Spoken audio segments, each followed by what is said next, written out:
Manifesto of the Communist Party by Karl Marx and Friedrich Engels. A spectre is haunting Europe, the spectre of communism. All the powers of old Europe have entered into a holy alliance to exorcise this spectre. Pope and Tsar, Metternich and Guizot, French radicals and German police spies. Where is the party in opposition that has not been decried as communistic by its opponents in power? Where is the opposition that has not held back the branding reproach of communism against the more advanced opposition parties, as well as against its reactionary adversaries? Two things result from this fact. First, communism is already acknowledged by all European powers to be itself a power.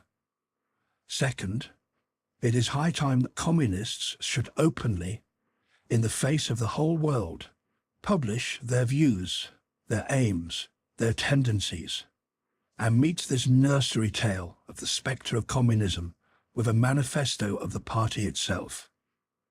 To this end, communists of various nationalities have assembled in London and sketched the following manifesto, to be published in the English, French, German, Italian, Flemish, and Danish languages. Section 1. Bourgeois and Proletarians. The history of all hitherto existing societies is the history of class struggles. Freeman and slave, patrician and plebeian, lord and serf, guildmaster and journeyman. In a word, oppressor and oppressed, stood in constant opposition to one another, carried on an uninterrupted, now hidden, now open fight. A fight that each time ended either in the revolutionary reconstitution of society at large, or in the common ruin of the contending classes.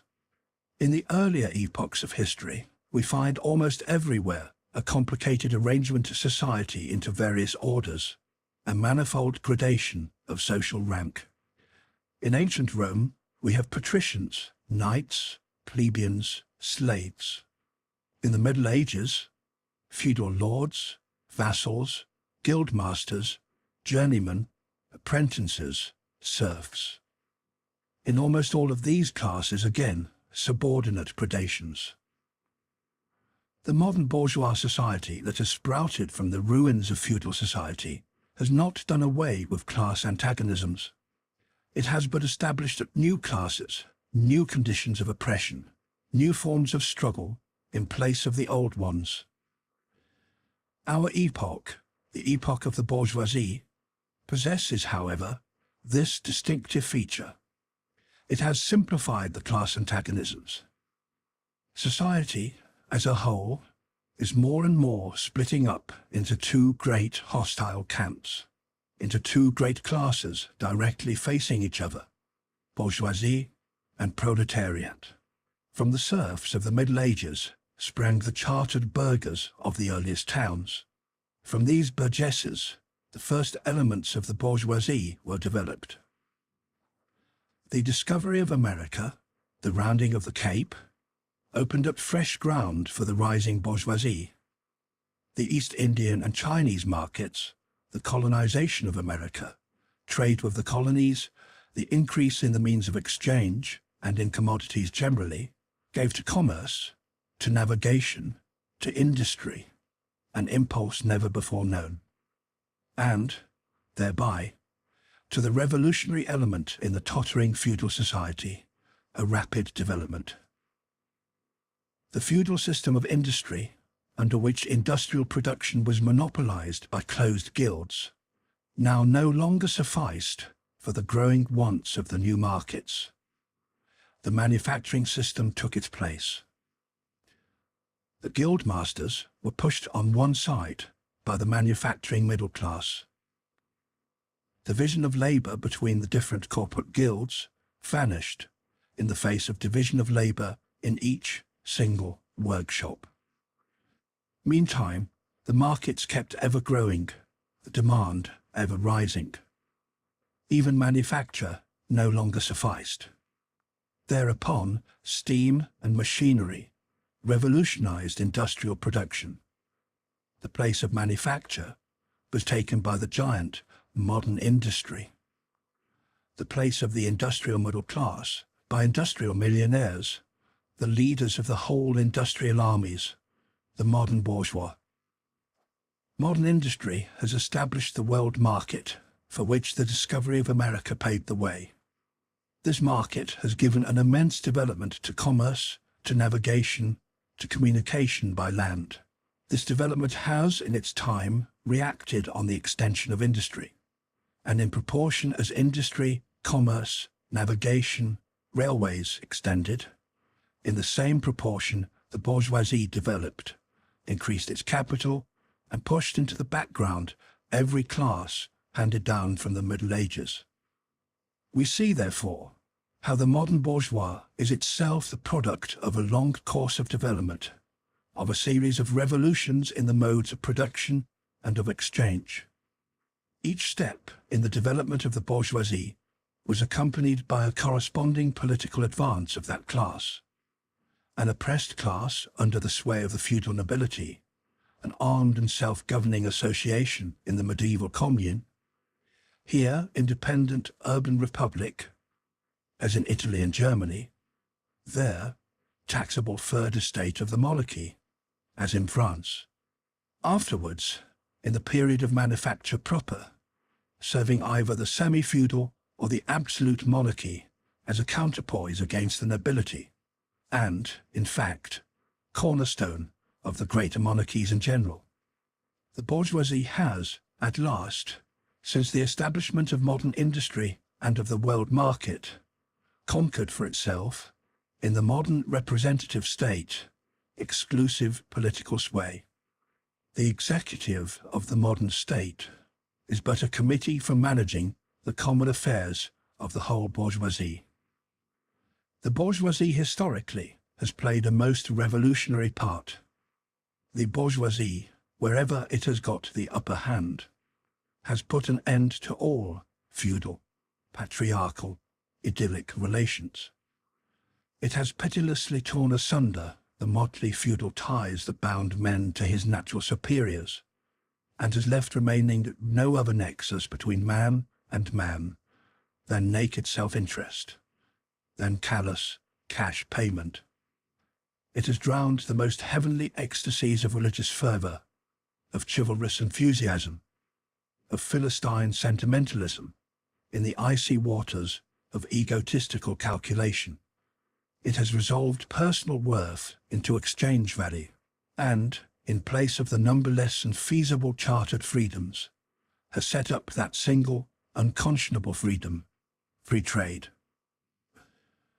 In one word, for exploitation, veiled by religious and political illusions, naked, shameless, direct, brutal exploitation. The bourgeoisie has stripped of its halo every occupation hitherto honoured and looked up to with reverent awe. It has converted the physician, the lawyer, the priest, the poet, the man of science, into its wage labourers. The bourgeoisie has torn away from the family its sentimental veil, and has reduced the family relation to a mere money relation. The bourgeoisie has disclosed how it came to pass that the brutal display of vigour in the Middle Ages, which reactionists so much admire, found its fitting complement in the most slothful indolence. It has been the first to show what man's activity can bring about. It has accomplished wonders far surpassing Egyptian pyramids, Roman aqueducts, and Gothic cathedrals. It has conducted expeditions that put in the shade all former exoduses of nations and crusades. The bourgeoisie cannot exist without constantly revolutionizing the instruments of production, and, thereby, the relations of production, and with them the whole relations of society. Conservation of the old modes of production in the unaltered form was, on the contrary, the first condition of existence for all earlier industrial classes. constant revolutionizing of production, uninterrupted disturbance of all social conditions, everlasting uncertainty and agitation, distinguish the bourgeois epoch from all earlier ones. All fixed, fast-frozen relations, with their train of ancient and venerable prejudices and opinions, are swept away. All new-formed ones become antiquated before they can ossify. All that is solid melts into air, all that is holy is profaned, and man is at last compelled to face, with sober senses, his real conditions of life, and his relations with his kind. The need of a constantly expanding market for its products chases the bourgeoisie over the whole surface of the globe. It must nestle everywhere, settle everywhere, establish connections everywhere.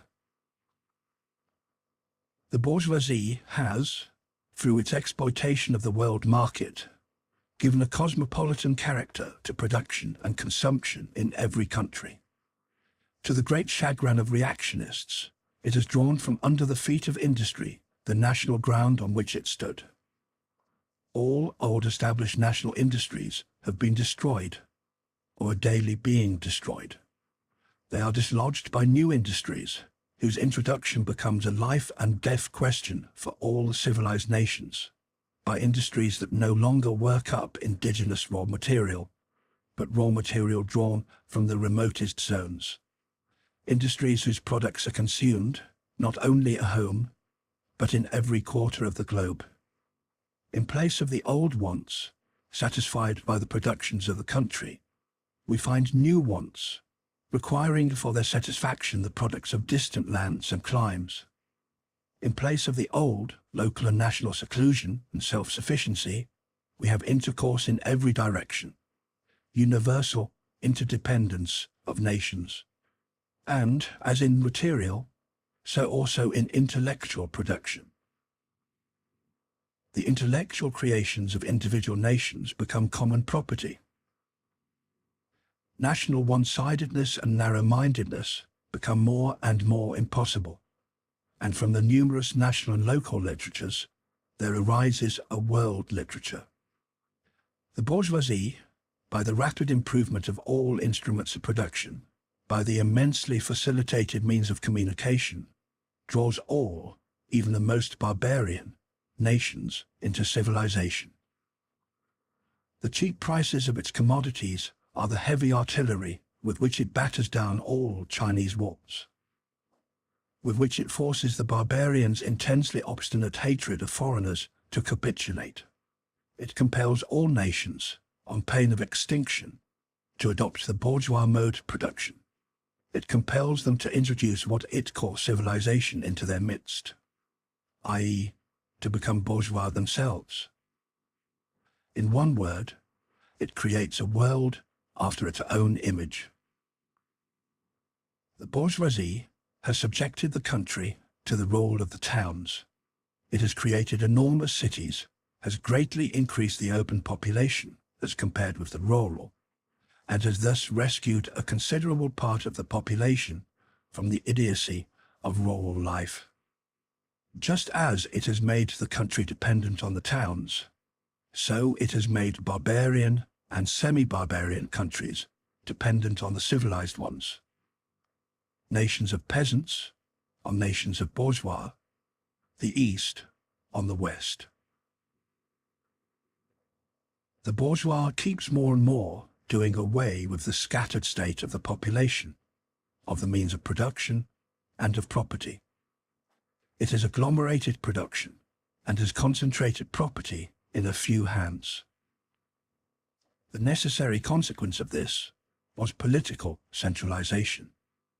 Independent, or but loosely connected provinces, with separate interests, laws, governments, and systems of taxation, became lumped together into one nation, with one government, one code of laws, one national class interest, one frontier, and one customs tariff. The bourgeoisie, during its rule of scarce 100 years, has created more massive and more colossal productive forces than have all preceding generations together. Subjection of nature's forces to man, machinery, application of chemistry to industry and agriculture, steam navigation, railways, electric telegraphs, clearing of whole continents for cultivation, canalization of rivers, whole populations conjured out of the ground. What earlier century had even a presentiment that such productive forces slumbered in the lap of social labor? We see then the means of production and of exchange, on whose foundation the bourgeoisie built itself up, were generated in feudal society. At a certain stage in the development of these means of production and of exchange, the conditions under which feudal society produced and exchanged, the feudal organization of agriculture and manufacturing industry, in one word, the feudal relations of property, became no longer compatible with the already developed productive forces. They became so many fetters. They had to be burst asunder. They were burst asunder. Into their place stepped free competition, accompanied by a social and political constitution adapted to it, and by the economical and political sway of the bourgeois class. A similar movement is going on before our own eyes. Modern bourgeois society, with its relations of production, of exchange, and of property, a society that has conjured up such gigantic means of production and of exchange, is like the sorcerer who is no longer able to control the powers of the netherworld whom he has called up by his spells. For many a decade past, the history of industry and commerce is but the history of the revolt of modern productive forces against modern conditions of production, against the property relations that are the conditions for the existence of the bourgeoisie and of its rule. It is enough to mention the commercial crises that, by the periodical return, but on its trial, each time more threateningly, the existence of the entire bourgeois society.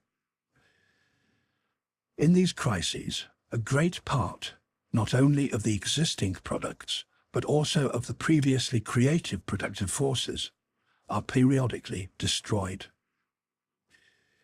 In these crises, there breaks out an epidemic that, in all earlier epochs, would have seemed an absurdity, the epidemic of overproduction.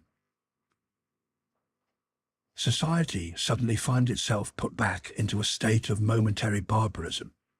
It appears as if a famine, a universal war of devastation, had cut off the supply of every means of subsistence. Industry and commerce seem to be destroyed. And why?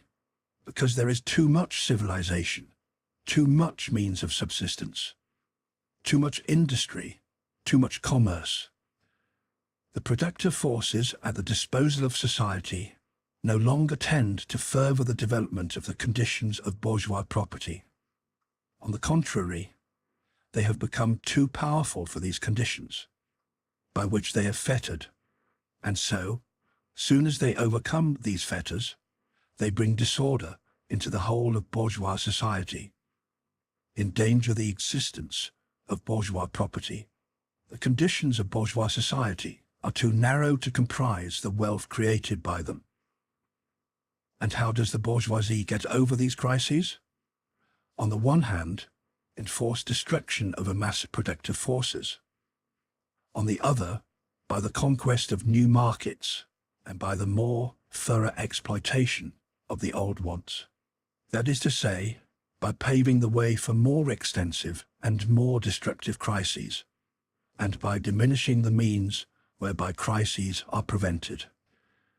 The weapons with which the bourgeoisie felled feudalism to the ground are now turned against the bourgeoisie itself. But not only has the bourgeoisie forged the weapons that bring death to itself, it has also called into existence the men who are to wield these weapons, the modern working class, the proletarians. In proportion as the bourgeoisie, i.e., capital is developed, in the same proportion is the proletariat, the modern working class, developed. A class of labourers who live only so long as they find work, and who find work only so long as their labour increases capital. These labourers, who must sell themselves piecemeal, are a commodity like every other article of commerce, and are consequently exposed to all the vicissitudes of competition, to all fluctuations of the market. Owing to the extensive use of machinery and division of labour, the work of the proletarians has lost all individual character and, consequently, all charm for the workman. He becomes an appendage of the machine, and it is only the most simple, most monotonous, and most easily acquired knack that is required of him. Hence, the cost of production of a workman is restricted almost entirely to the means of subsistence that he requires for his maintenance and for the propagation of his race. But the price of a commodity, and therefore also of labour, is equal to the cost of production. In proportion, therefore, as the repulsiveness of the work increases, the wage decreases. Nay, more, in proportion as the use of machinery and division of labour increases, in the same proportion the burden of toil also increases, whether by prolongation of the working hours, by increase of the work exacted in the given time, or by increased speed of the machinery, etc. Modern industry has converted the little workshop of the patriarchal master into the great factory of the industrial capitalist. Masses of labourers crowded into the factory are organised like soldiers. As privates of the industrial army, they are placed under the command of a perfect hierarchy of officers and sergeants.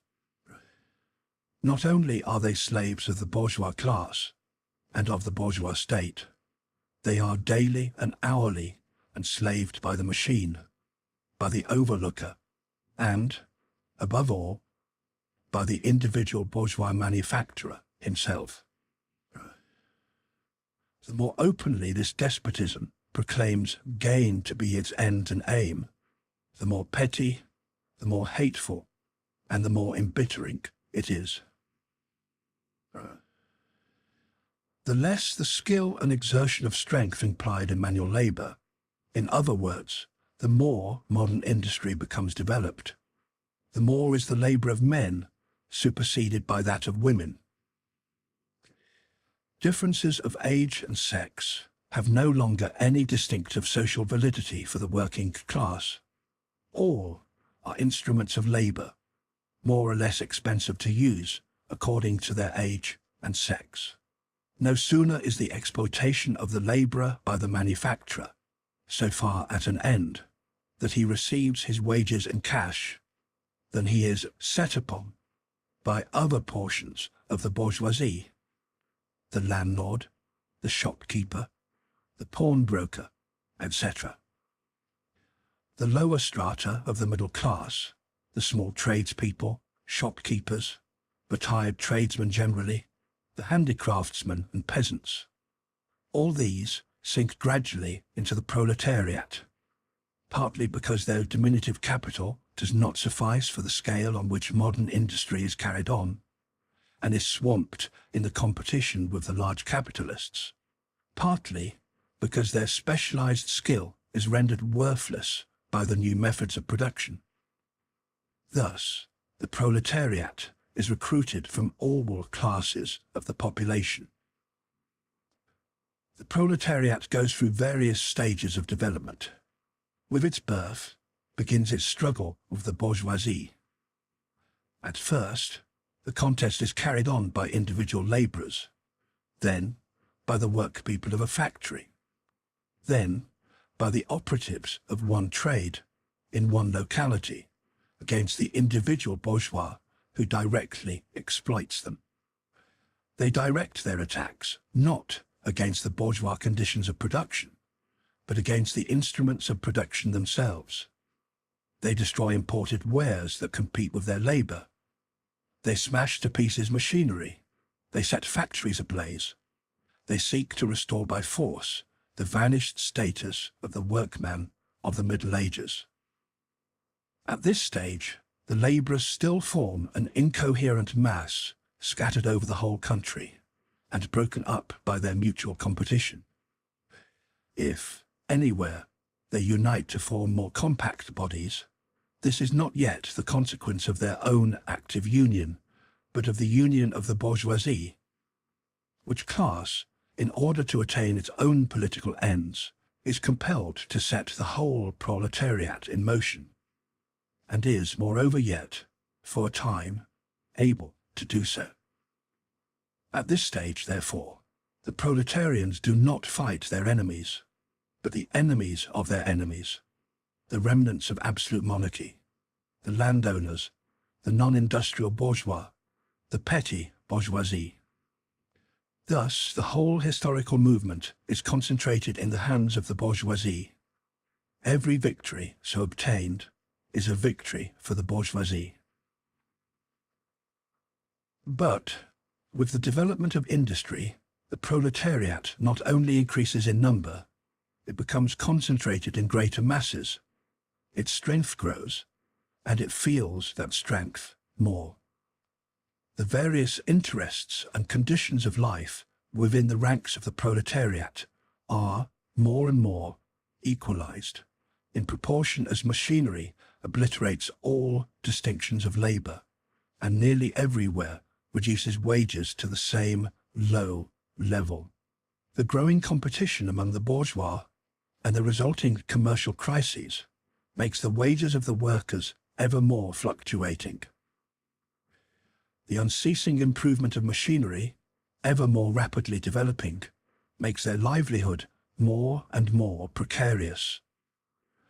The collisions between individual workmen and individual bourgeois take more and more the character of collisions between two classes. Thereupon, the workers begin to form combinations, trades unions, against the bourgeois. They club together in order to keep up the rate of wages. They found permanent associations in order to make provision beforehand for these occasional revolts. Here and there, the contest breaks out into riots. Now and then, the workers are victorious, but only for a time. The real fruit of their battles lies not in the immediate result, but in the ever-expanding union of the workers. This union is helped on by the improved means of communication that are created by modern industry, and that place the workers of different localities in contact with one another. It was just this contact that was needed to centralize the numerous local struggles, all of the same character, into one national struggle between classes.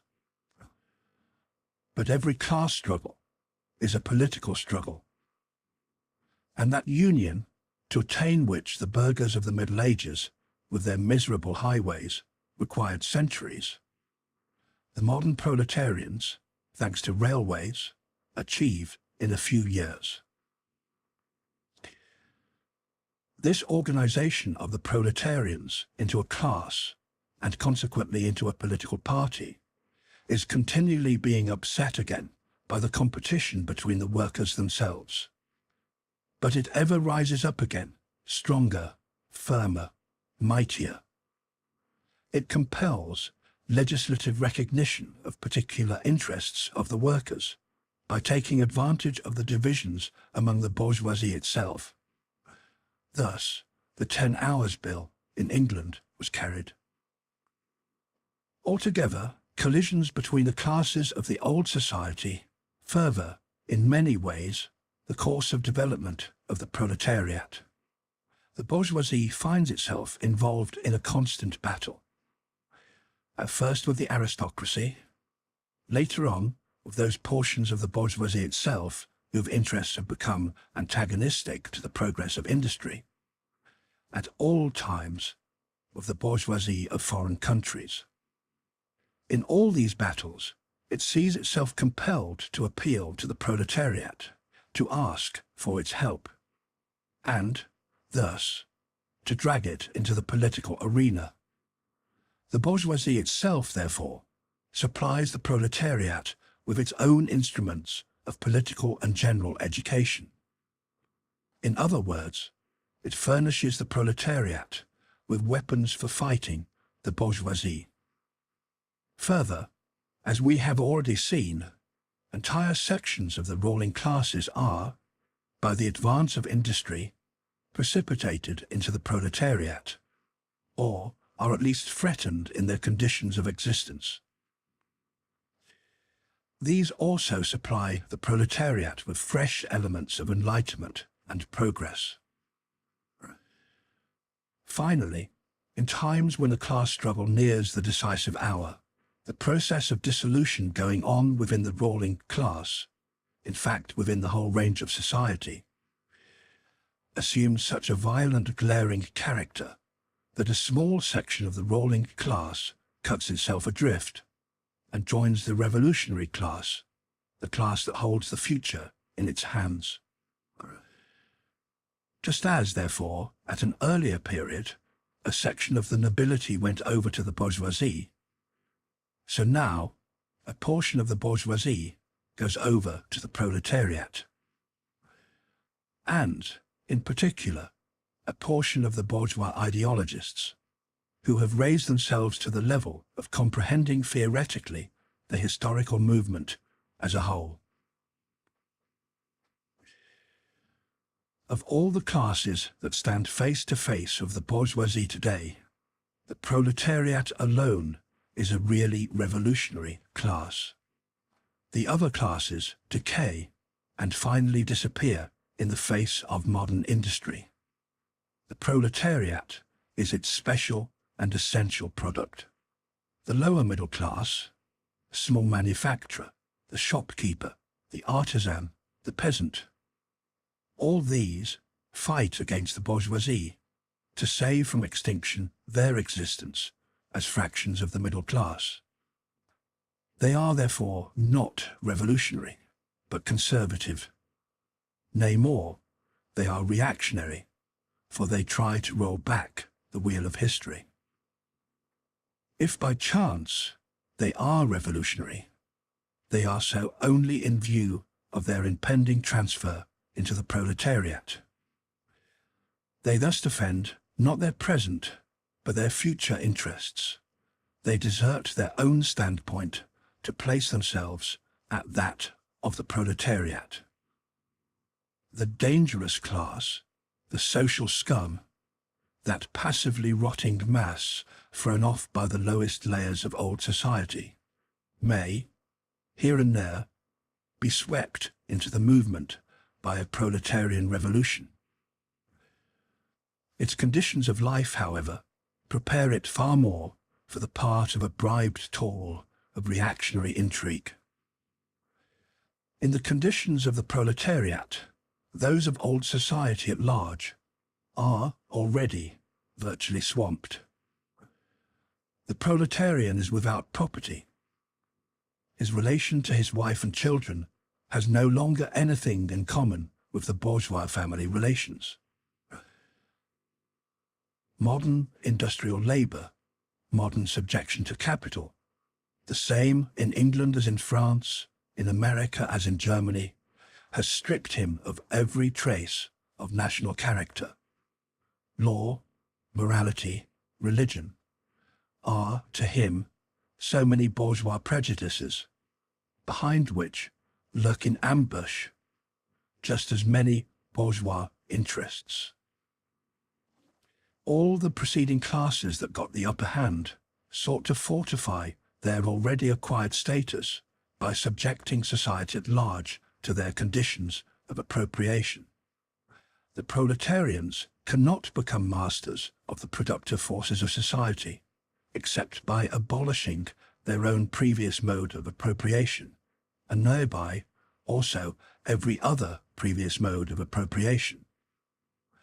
They have nothing of their own to secure and to fortify, Their mission is to destroy all previous securities for and insurances of individual property. All previous historical movements were movements of minorities, or in the interests of minorities. The proletarian movement is the self-conscious, independent movement of the immense majority, in the interests of the immense majority. The proletariat, the lowest stratum of our present society, cannot stir, cannot raise itself up, without the whole superincumbent strata of official society being sprung into the air. Though not in substance, yet in form, the struggle of the proletariat with the bourgeoisie is at first a national struggle. The proletariat of each country must, of course, first of all settle matters with its own bourgeoisie. In depicting the most general phases of the development of the proletariat, we traced the more or less veiled civil war raging within existing society, up to the point where that war breaks out into open revolution, and where the violent overthrow of the bourgeoisie lays the foundation for the sway of the proletariat. Hitherto, every form of society has been based, as we have already seen, on the antagonism of oppressing and oppressed classes.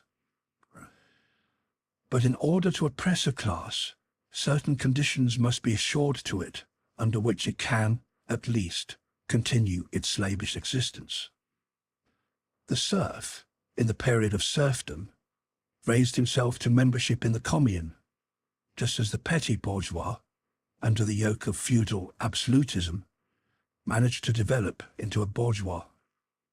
The modern labourer, on the contrary, instead of rising with the progress of industry, sinks deeper and deeper below the conditions of existence of his own class. He becomes a pauper, and pauperism develops more rapidly than population and wealth. And here it becomes evident that the bourgeoisie is unfit any longer to be the ruling class in society, and to impose its conditions of existence upon society as an overriding law. It is unfit to rule because it is incompetent to assure an existence to its slave within his slavery, because it cannot help letting him sink into such a state that it has to feed him instead of being fed by him. Society can no longer live under this bourgeoisie. In other words, its existence is no longer compatible with society. The essential condition for the existence and for the sway of the bourgeois class is the formation and augmentation of capital. The condition for capital is wage labour.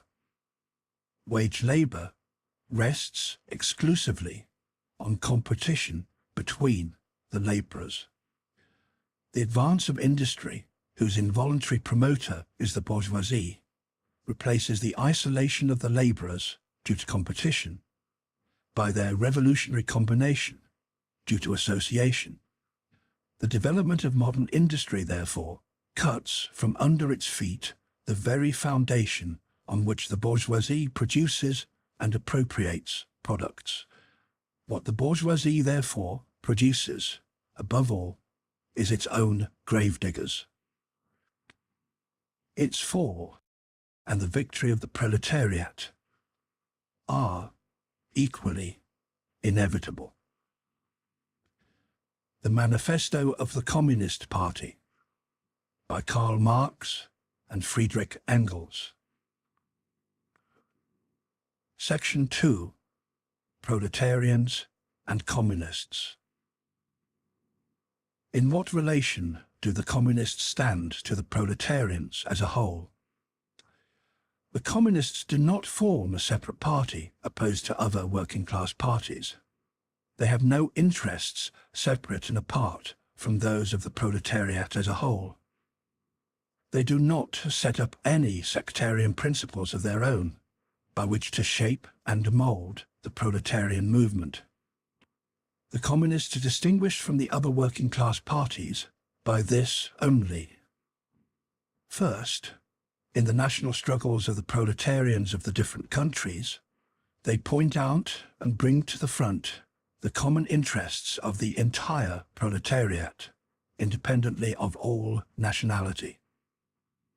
Second, in the various stages of development which the struggle of the working class against the bourgeoisie has to pass through, they always and everywhere represent the interests of the movement as a whole.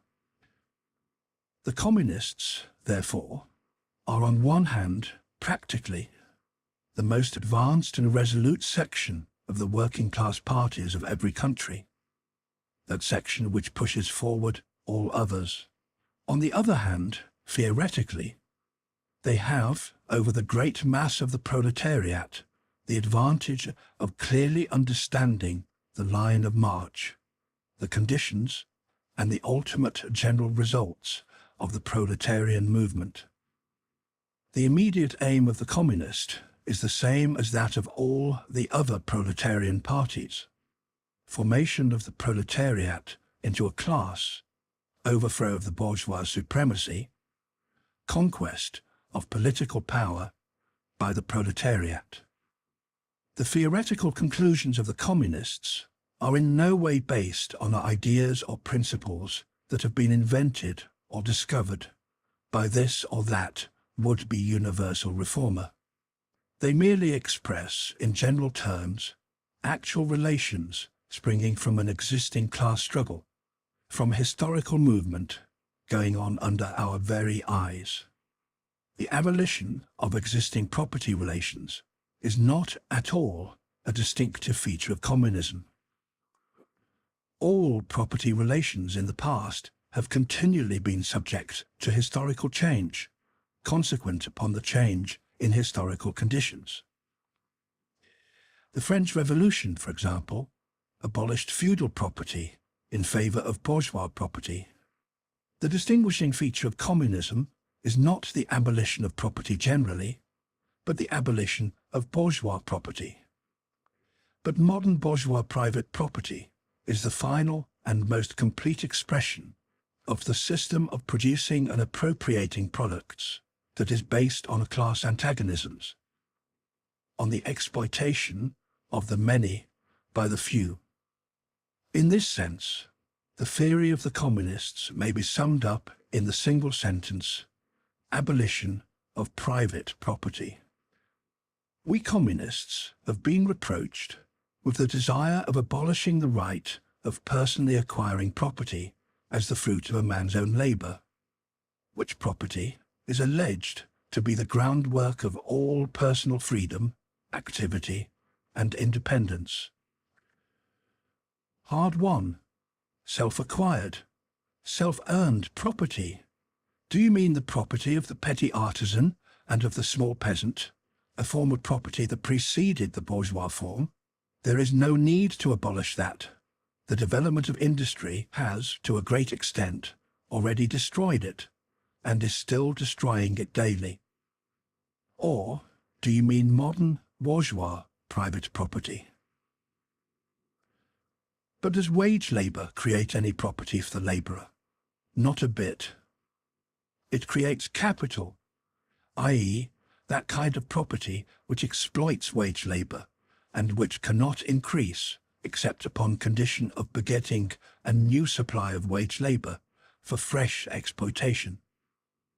Property, in its present form, is based on the antagonism of capital and wage labour.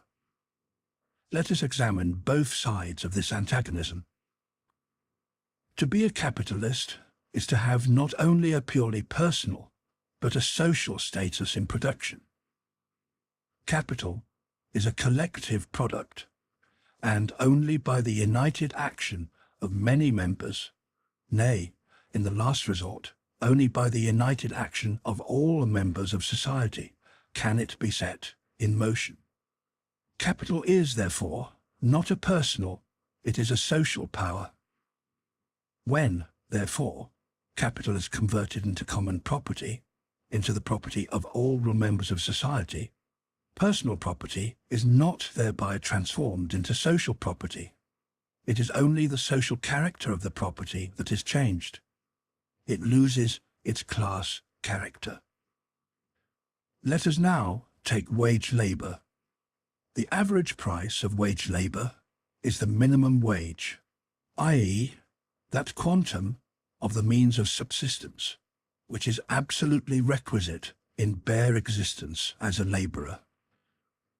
What, therefore, the wage labourer appropriates by means of his labour merely suffices to prolong and reproduce a bare existence. We, by no means, intend to abolish this personal appropriation of the products of labour, an appropriation that is made for the maintenance and reproduction of human life, and that leaves no surplus wherewith to command the labour of others. All that we want to do away with is the miserable character of this appropriation, under which the labourer lives merely to increase capital, and is allowed to live only in so far as the interest of the ruling class acquires it. In bourgeois society, living labour is but a means to increase accumulated labour. In communist society, accumulated labour is but a means to widen, to enrich, to promote the existence of the labourer. In bourgeois society, therefore, the past dominates the present. In communist society, the present dominates the past. In bourgeois society, capital is independent and has individuality, while the living person is dependent and has no individuality. And the abolition of this state of things is called, by the bourgeois, abolition of individuality and freedom.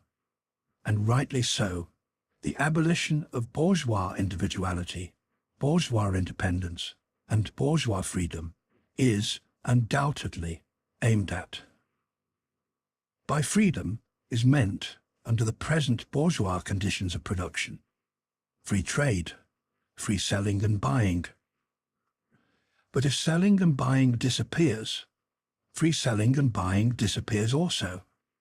This talk about free selling and buying, and all the other brave words of our bourgeoisie about freedom in general, have a meaning, if any, only in contrast with restricted selling and buying, with the fettered traders of the Middle Ages, but have no meaning when compared to the communistic abolition of buying and selling, of the bourgeois conditions of production, and of the bourgeoisie itself.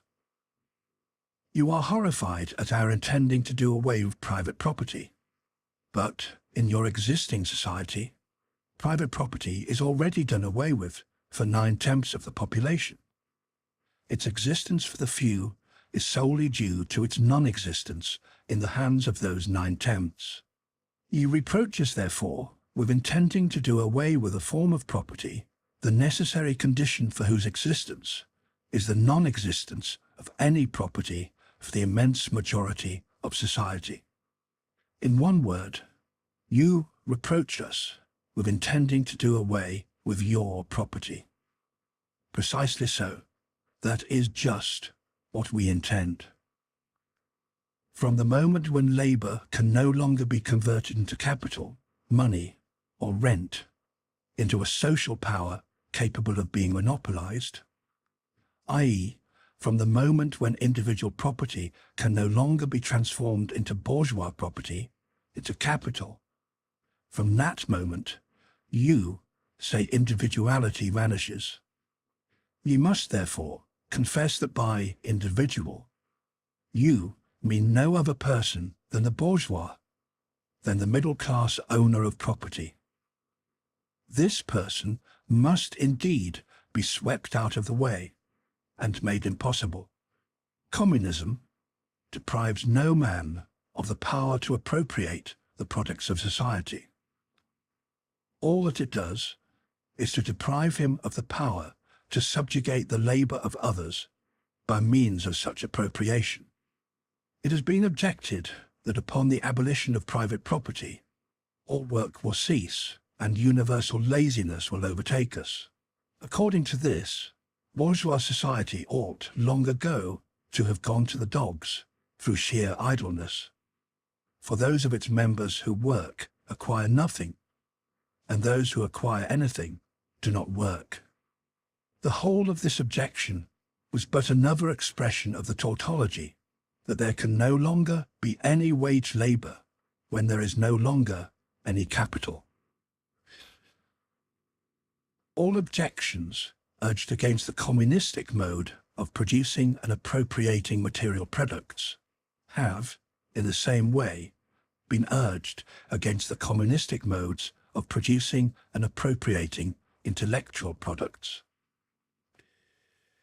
Just as to the bourgeois, the disappearance of class property is the disappearance of production itself, so the disappearance of class culture is to him identical with the disappearance of all culture. That culture, the loss of which he laments, is, for the enormous majority, a mere training to act as a machine. But don't wrangle with us so long as you apply to our intended abolition of bourgeois property the standard of your bourgeois notions of freedom, culture, law, etc. Your very ideas are but the outgrowth of the conditions of your bourgeois production and bourgeois property, just as your jurisprudence is but the will of your class made into a law for all, a will whose essential character and direction are determined by the economical conditions of existence of your class. The selfish misconception that induces you to transform into eternal laws of nature and of reason the social forms springing from your present mode of production and form of property, historical relations that rise and disappear in the progress of production. This misconception you share with every ruling class that has preceded you. What you see clearly in the case of ancient property, what you admit in the case of feudal property, you are of course forbidden to admit in the case of your own bourgeois form of property. Abolition of the family. Even the most radical flare up at this infamous proposal of the communists. On what foundation is the present family, the bourgeois family, based? On capital, on private gain. In its completely developed form, this family exists only among the bourgeoisie. But this state of things finds its complement in the practical absence of the family among the proletarians and in public prostitution. The bourgeois family will vanish as a matter of course when its complement vanishes, and both will vanish with the vanishing of capital. Do you charge us with wanting to stop the exploitation of children by their parents? To this crime we plead guilty. But, you will say, we destroy the most hallowed of relations when we replace home education by social. And your education, is not that also social, and determined by the social conditions under which you educate, by the intervention, direct or indirect, of society, by means of schools, etc. The communists have not invented the intervention of society in education. They do but seek to alter the character of that intervention and to rescue education from the influence of the ruling class. The bourgeois claptrap about the family and education, about the hallowed correlation of parent and child, becomes all the more disgusting, the more, by the action of modern industry, all family ties among the proletarians are torn asunder, and their children transformed into simple articles of commerce and instruments of labour. But you communists was introduced community of women, screams the whole bourgeoisie in chorus.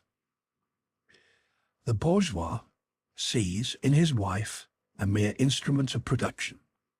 He hears that the instruments of production are to be exploited in common, and, naturally, can come to no other conclusion than that the lot of being common to all will likewise fall to the women. He has not even a suspicion that the real point is to do away with the status of women as mere instruments of production. For the rest, nothing is more ridiculous than the virtuous indignation of our bourgeois at the community of women, which, they pretend, is to be openly and officially established by the communists. The communists have no need to introduce community of women. It has existed almost from time immemorial. Our bourgeois, not content with having the wives and daughters of their proletarians at their disposal, not to speak of common prostitutes, take the greatest pleasure in seducing each other's wives. Bourgeois marriage is, in reality, a system of wives in common, and thus, at the most, what the communists might possibly be reproached with is that they desire to introduce, in substitution for a hypocritically concealed and openly legalized community of women. For the rest, it is self-evident that the abolition of the present system of production must bring with it the abolition of the community of women springing from that system, i.e., of prostitution, both public and private.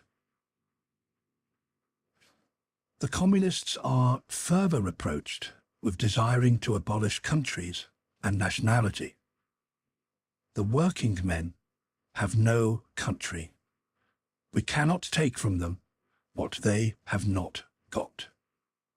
Since the proletariat must first of all acquire political supremacy, must rise to be the leading class of the nation, must constitute itself the nation, it is, so far, itself national, though not in the bourgeois sense of the word. National differences and antagonisms between people are daily more and more vanishing, owing to the development of the bourgeoisie, to freedom of commerce, to the world market, to uniformity in the mode of production, and in the conditions of life corresponding thereto. The supremacy of the proletariat will cause them to vanish still faster. United action of the leading civilized countries, at least, is one of the first conditions to the emancipation of the proletariat. In proportion as the exploitation of one individual by another is put an end to, the exploitation of one nation by another will also be put an end to. In proportion as the antagonism between classes within the nation vanishes, the hostility of one nation to another will come to an end. The charges against communism, made from a religious, a philosophical, and, generally, from an ideological standpoint, are not deserving of serious examination. Does it require deep intuition to comprehend that man's ideas, views, and conceptions, in one word, man's consciousness, changes with every change in the conditions of his material existence, in his social relations, and in his social life? What else does the history of ideas prove than that intellectual production changes its character and proportion as material production is changed? The ruling ideas of each age have ever been the ideas of its ruling class. When people speak of ideas that revolutionize society, they do but express the fact that, within the old society, the elements of a new one have been created, and that the dissolution of the old ideas keeps even pace with the dissolution of the old conditions of existence.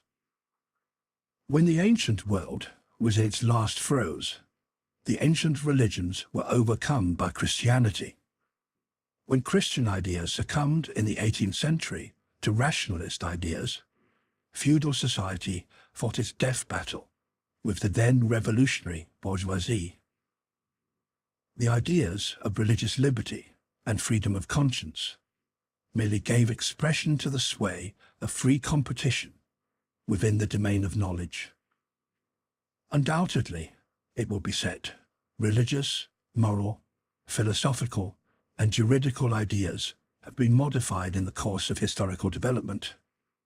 But religion, morality, philosophy, political science, and law constantly survived this change. There are, besides, eternal truths, such as freedom, justice, etc., that are common to all states of society. But communism abolishes eternal truths. It abolishes all religion and all morality, instead of constituting them on a new basis. It therefore acts in contradiction to all past historical experience. What does this accusation reduce itself to? The history of all past society has consisted in the development of class antagonisms that assumed different forms at different epochs. But whatever form they may have taken, one fact is common to all past ages, viz., the exploitation of one part of society by the other. No wonder, then, that the social consciousness of past ages, despite all the multiplicity and variety it displays, moves within certain common forms or general ideas, which cannot completely vanish except with the total disappearance of class antagonisms. The communist revolution is the most radical rupture with traditional property relations. No wonder that its development involves the most radical rupture with traditional ideas. But let us have done with the bourgeois objections to communism. We have seen above that the first step in the revolution by the working class is to raise the proletariat to the position of ruling as to win the battle of democracy. The proletariat will use its political supremacy to wrest, by degrees, all capital from the bourgeoisie, to centralize all instruments of production in the hands of the state, i.e., of the proletariat organized as the ruling class, and to increase the total of productive forces as rapidly as possible. Of course, in the beginning, this cannot be effected except by means of despotic inroads on the rights of property and on the conditions of bourgeois production, by means of measures, therefore, which appear economically insufficient and untenable, but which, in the course of the movement, outstrip themselves, necessitate further inroads upon the old social order, and are unavoidable as a means of entirely revolutionizing the mode of production. These measures will, of course, be different in different countries. Nevertheless, in the most advanced countries, the following will be pretty generally applicable. Number 1. Abolition of property in land and application of all rents of land to public purposes. Number 2. A heavy progressive or gradated income tax. Number 3. Abolition of all right of inheritance. Number 4. Confiscation of the property of all emigrants and rebels. Number 5. Centralization of credit in the hands of the state by means of a national bank with state capital and an exclusive monopoly. Number 6. Centralization of the means of communication and transport in the hands of the state. Number 7. Extension of factories and instruments of production owned by the state, the bringing into cultivation of wastelands and the improvement of the soil generally, in accordance with a common plan. Number 8. Equal liability of all to labour, establishment of industrial armies, especially for agriculture. Number 9. Combination of agriculture with manufacturing industries. Gradual abolition of the distinction between town and country by a more equitable distribution of the population over the country. Number 10. Free education for all children in public schools. Abolition of children's factory labour in its present form. combination of education with industrial production, etc., etc. When, in the course of development, class distinctions have disappeared and all production has been concentrated in the hands of a vast association of the whole nation, the public power will lose its political character. Political power, properly so called, is merely the organized power of one class for oppressing another. If the proletariat, drawing its contest with the bourgeoisie, is compelled by the force of circumstances to organize itself as a class, if, by means of a revolution, it makes itself the ruling class, and, as such, sweeps away by force the old conditions of production, then it will, along with these conditions, have swept away the conditions for the existence of class antagonisms and of classes generally, and will thereby have abolished its own supremacy as a class. In place of the old bourgeois society, with its classes and class antagonisms, we shall have an association in which the free development of each is the condition for the free development of all. The Manifesto of the Communist Party by Karl Marx and Friedrich Engels. Section 3. Socialist and Communist Literature. 1. Reactionary Socialism. A. Feudal Socialism. Owing to their historical position, it became the vocation of the aristocracies of France and England to write pamphlets against modern bourgeois society. In the French Revolution of July 1830, and in the English Reform agitation, these aristocracies again succumbed to the hateful upstart. Thenceforth, a serious political contest was altogether out of the question. A literary battle alone remained possible.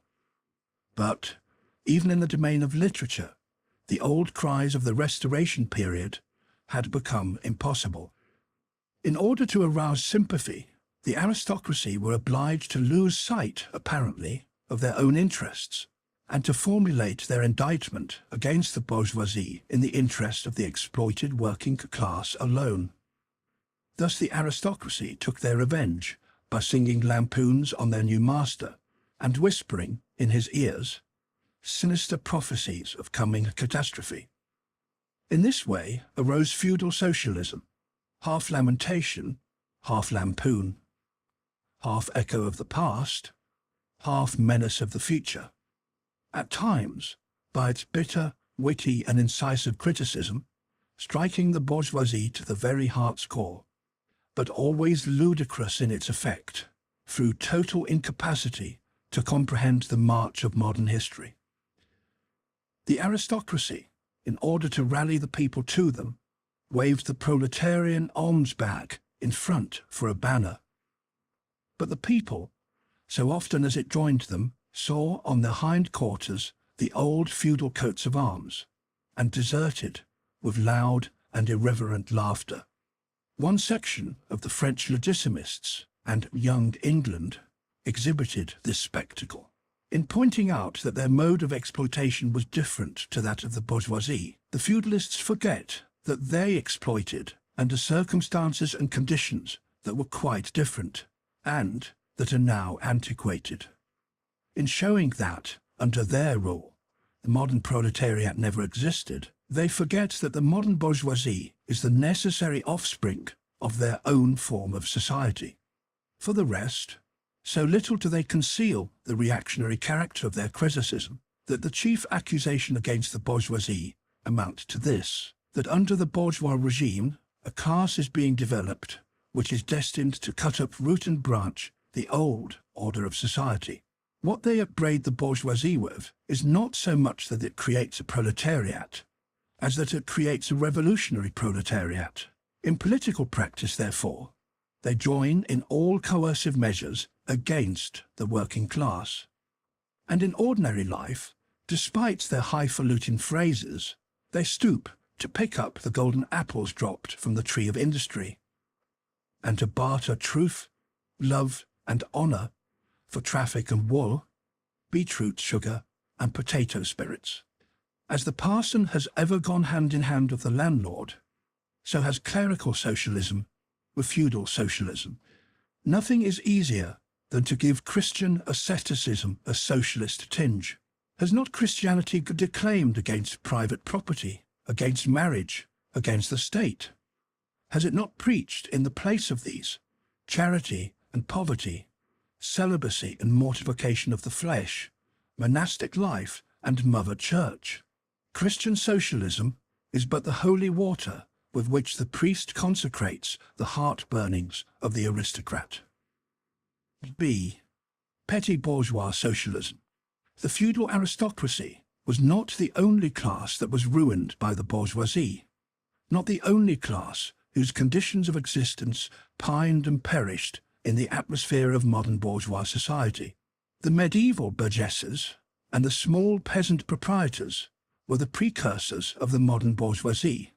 In those countries which are but little developed, industrially and commercially, these two classes still vegetate side by side with the rising bourgeoisie.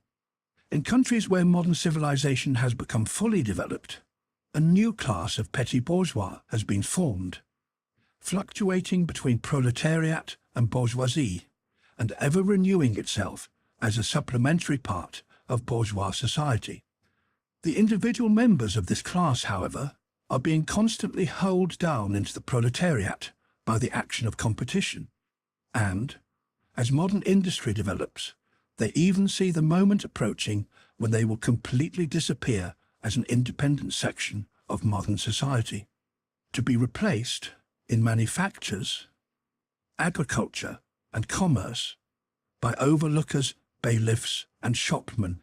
In countries like France, where the peasants constitute far more than half of the population, it was natural that writers who sided with the proletariat against the bourgeoisie should use, in their criticism of the bourgeois regime, the standard of the peasant and petty bourgeois, and from the standpoint of these intermediate classes, should take up the cudgels for the working class. Thus arose petty bourgeois socialism. Sismondi was the head of this school, not only in France, but also in England. This school of socialism dissected with great acuteness the contradictions in the conditions of modern production. It laid bare the hypocritical apologies of economists. It proved, incontrovertibly, the disastrous effects of machinery and division of labour, the concentration of capital and land in a few hands, overproduction of crises. It pointed out the inevitable ruin of the petty bourgeois and peasant, the misery of the proletariat, the anarchy in production, the crying inequalities in the distribution of wealth, the industrial war of extermination between nations, the dissolution of old moral bonds, of the old family relations, of the old nationalities. In its positive aims, however, this form of socialism aspires either to restoring the old means of production and of exchange, and with them the old property relations and the old society, or to cramping the modern means of production and of exchange, within the framework of the old property relations that have been, and were bound to be, exploded by those means. In either case, it is both reactionary and utopian. Its last words are corporate guilds for manufacture, patriarchal relations in agriculture. Ultimately, when stubborn historical facts have dispersed all intoxicating effects of self-deception, this form of socialism ended in a miserable fit of the blues. C. German, or true, socialism. The socialist and communist literature of France, a literature that originated under the pressure of a bourgeoisie in power, and that was the expression of a struggle against this power, was introduced into Germany at a time when the bourgeoisie in that country had just begun its contest with feudal absolutism.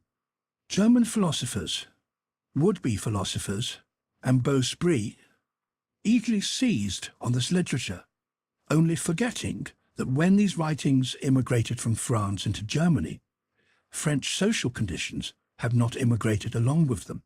In contact with German social conditions, this French literature lost all its immediate practical significance and assumed a purely literary aspect. Thus, to the German philosophers of the 18th century, the demands of the First French Revolution were nothing more than the demands of practical reason in general, and the utterance of the will of the revolutionary French bourgeoisie signified, in their eyes, the law of pure will, of will as it was bound to be, of true human will generally. The world of the German literate consisted solely in bringing the new French ideas into harmony with their ancient philosophical conscience, or rather, in annexing the French ideas without deserting their own philosophic point of view. This annexation took place in the same way in which a foreign language is appropriated, namely, by translation. It is well known how the monks wrote silly lives of Catholic saints over the manuscripts on which the classical works of ancient heathendom had been written. The German literate reversed this process with the profane French literature. They wrote their philosophical nonsense beneath the French original. For instance, beneath the French criticism of the economic functions of money, they wrote alienation of humanity, and beneath the French criticism of the bourgeois state, they wrote dethronement of the category of the general, and so forth. The introduction of these philosophical phrases at the back of the French historical criticisms, they dubbed philosophy of action, true socialism, German science of socialism, philosophical foundation of socialism, and so on. The French socialist and communist literature was thus completely emasculated, and, since it ceased in the hands of the German to express the struggle of one class with the other, he felt conscious of having overcome French one-sidedness and of representing not true requirements, but the requirements of truth, not the interests of the proletariat, but the interests of human nature, of man in general, who belongs to no class, has no reality, who exists only in the misty realm of philosophical fantasy. This German socialism, which took its schoolboy task so seriously and solemnly, and extolled its poor stock in trade in such mountebank fashion, meanwhile gradually lost its pedantic innocence. The fight of the German, and especially of the Prussian bourgeoisie, against feudal aristocracy and absolute monarchy, in other words, the liberal movement, became more earnest. By this, the long-wished-for opportunity was offered to true socialism of confronting the political movement with the socialist demands, of hurling the traditional anathemas against liberalism, against representative government, against bourgeois competition, bourgeois freedom of the press, bourgeois legislation, bourgeois liberty and equality, and of preaching to the masses that they had nothing to gain and everything to lose by this bourgeois movement. German socialism forgot, in the nick of time, that the French criticism, whose silly echo it was, presupposed the existence of modern bourgeois society with its corresponding economic conditions of existence, and the political constitution adapted thereto, the very things whose attainment was the object of the pending struggle in Germany. To the absolute governments, with their following of parsons, professors, country squires and officials, it served as a welcome scarecrow against the threatening bourgeoisie. It was a sweet finish after the bitter pills of floggings and bullets with which those same governments, just at that time, dosed the German working-class risings. While this true socialism thus served the governments as a weapon for fighting the German bourgeoisie, it, at the same time, directly represented a reactionary interest, the interest of the German Philistines. In Germany, the petty bourgeois class, a relic of the 16th century, and since then constantly cropping up again under various forms, is the real social basis of the existing state of things. To preserve this class is to preserve the existing state of things in Germany. The industrial and political supremacy of the bourgeoisie threatens it with certain destruction. On the one hand, from the concentration of capital. On the other, from the rise of a revolutionary proletariat. True socialism appeared to kill these two birds with one stone. It spread like an epidemic. The robe of speculative cobwebs, embroidered with flowers of rhetoric, steeped in the dew of sickly sentiment. This transcendental robe in which the German socialists wrapped their sorry, eternal truths, all skin and bone, served to wonderfully increase the sale of their goods amongst such a public. And on its part, German socialism recognized more and more its own calling as the bombastic representative of the petty bourgeois Philistine. It proclaimed the German nation to be the model nation, and the German petty Philistine to be the typical man. To every villainous meanness of this model man, it gave a hidden, higher, socialistic interpretation, the exact contrary of its real character. It went to the extreme length of directly opposing the brutally destructive tendency of communism, and of proclaiming its supreme and impartial contempt of all class struggles. With very few exceptions, all the so-called socialist and communist publications that now, 1847, circulate in Germany belong to the domain of this foul and enervating literature. 2. Conservative or bourgeois socialism. A part of the bourgeoisie is desirous of redressing social grievances in order to secure the continued existence of bourgeois society. To this section belong economists, philanthropists, humanitarians, improvers of the condition of the working class, organizers of charity, members of societies for the prevention of cruelty to animals, temperance fanatics, hole and corner reformers of every imaginable kind. This form of socialism has, moreover, been worked out into complete systems. We may cite Proudhon's Philosophie de la Misère as an example of this form.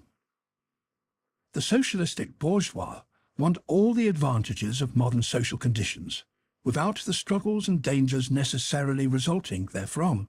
They desire the existing state of society, minus its revolutionary and disintegrating elements. They wish for a bourgeoisie without a proletariat. The bourgeoisie naturally conceives the world in which it is supreme to be the best, and bourgeois socialism develops this comfortable conception into various, more or less complete, systems. In requiring the proletariat to carry out such a system, and thereby to march straight away into the social New Jerusalem, it but requires in reality that the proletariat should remain within the bounds of existing society, but should cast away all its hateful ideas concerning the bourgeoisie. A second and more practical, but less systematic form of this socialism sought to depreciate every revolutionary movement in the eyes of the working class, by showing that no mere political reform, but only a change in the material conditions of existence in economic relations, could be of any advantage to them. By changes in the material conditions of existence, this form of socialism, however, by no means understands abolition of the bourgeois relations of production, an abolition that can be effected only by a revolution, but administrative reforms, based on the continued existence of these relations. Reforms, therefore, that in no respect affect the relations between capital and labour, but, at best, lessen the cost and simplify the administrative work of bourgeois government. Bourgeois socialism attains adequate expression when, and only when, it becomes a mere figure of speech. Free trade for the benefit of the working class, protective duties for the benefit of the working class, prison reform for the benefit of the working class. This is the last word and the only seriously meant word of bourgeois socialism. It is summed up in the phrase, "The bourgeois is a bourgeois for the benefit of the working class." 3. Critical utopian socialism and communism. We do not here refer to that literature which, in every great modern revolution, has always given voice to the demands of the proletariat, such as the writings of Babeuf and others. The first direct attempts of the proletariat to attain its own ends, made in times of universal excitement when feudal society was being overthrown, these attempts necessarily failed, owing to the then undeveloped state of the proletariat, as well as to the absence of the economic conditions for its emancipation, conditions that had yet to be produced and could be produced by the impending bourgeois epoch alone. The revolutionary literature that accompanied these first movements of the proletariat had, necessarily, a reactionary character. It inculcated universal asceticism and social levelling in its crudest form. The socialist and communist systems properly so called, those of Saint-Simon, Fourier, Owen, and others, spring into existence in the early undeveloped period described above of the struggle between proletariat and bourgeoisie. See Section 1, Bourgeois and Proletarians. The founders of these systems see, indeed, the class antagonisms, as well as the action of the decomposing elements in the prevailing form of society. But the proletariat, as yet in its infancy, offers to them the spectacle of a class without any historical initiative or any independent political movement.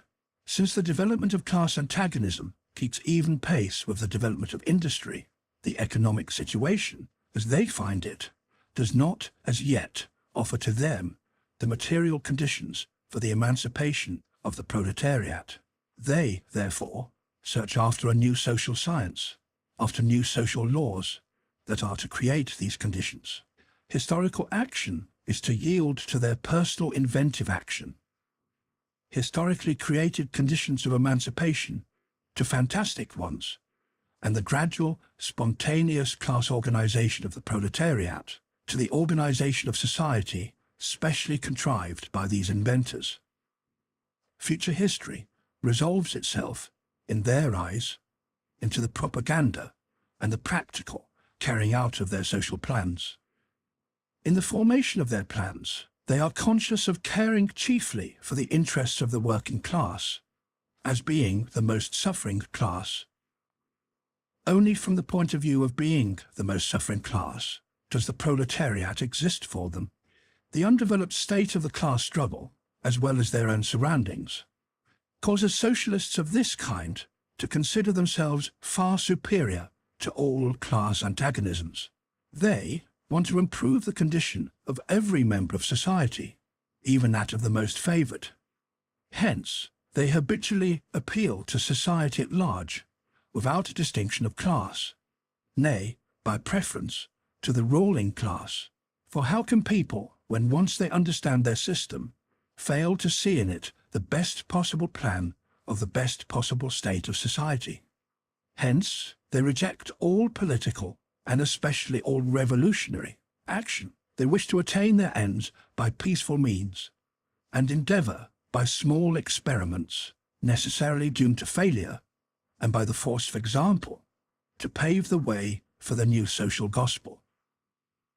Such fantastic pictures of future society, painted at a time when the proletariat is still in a very undeveloped state and has but a fantastic conception of its own position, correspond with the first instinctive yearnings of that class for a general reconstruction of society. But these socialist and communist publications contain also a critical element.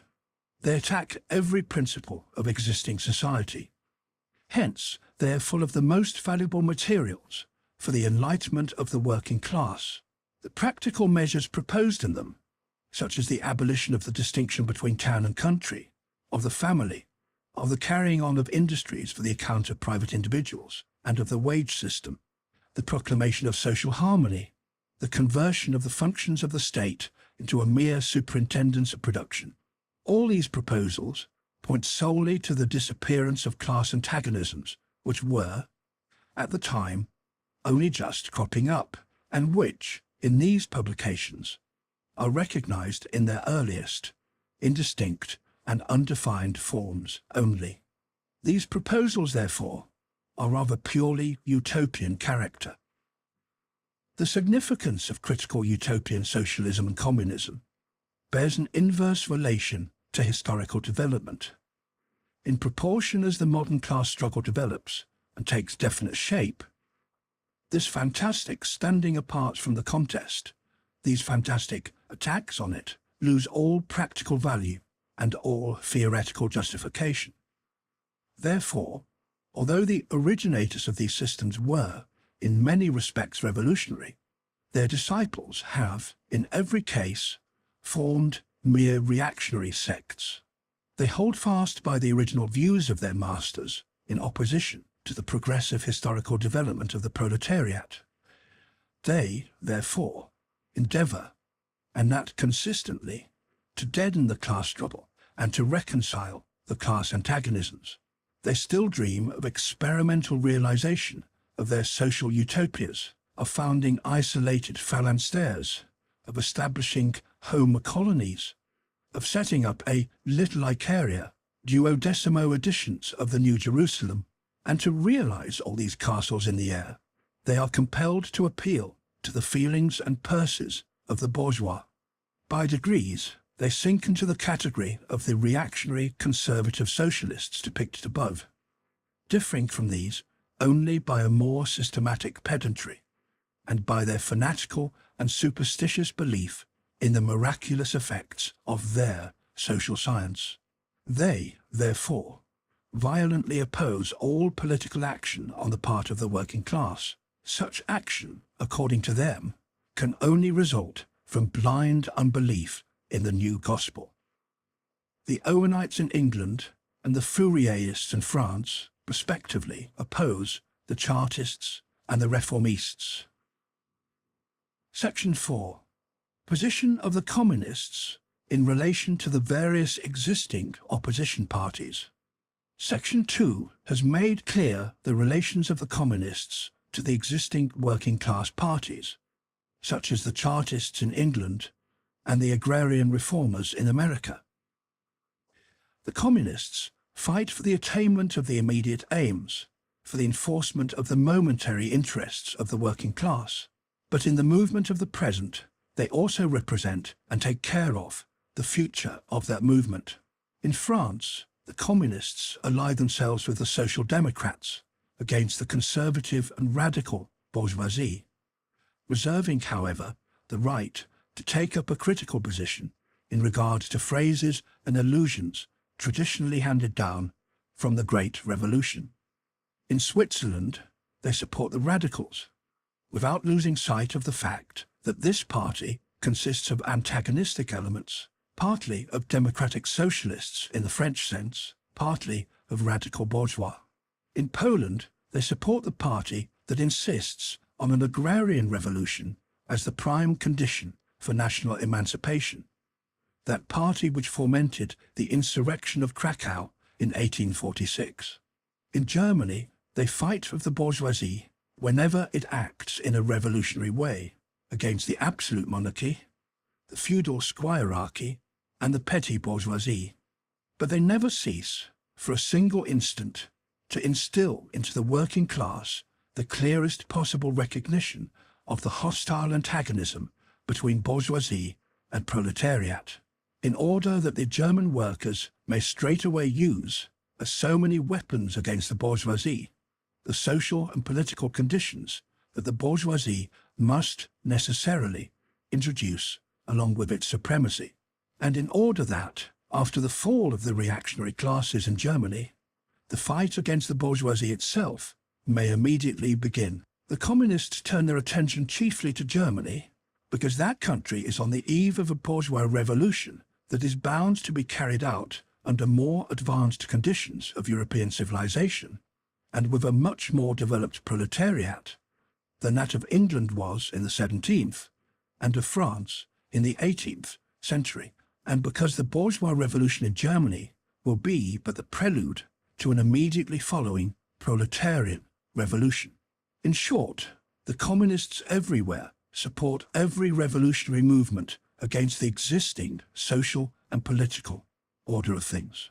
In all these movements, they bring to the front, as the leading question in each, the property question, no matter what its degree of development at the time. Finally, they labour everywhere for the union and agreement of the democratic parties of all countries. The communists disdain to conceal their views and aims. They openly declare that their ends can be attained only by the forcible overthrow of all existing social conditions. Let the ruling classes tremble at a communistic revolution. The proletarians have nothing to lose but their chains. They have a world to win. Working men of all countries, unite. The end of the Manifesto of the Communist Party.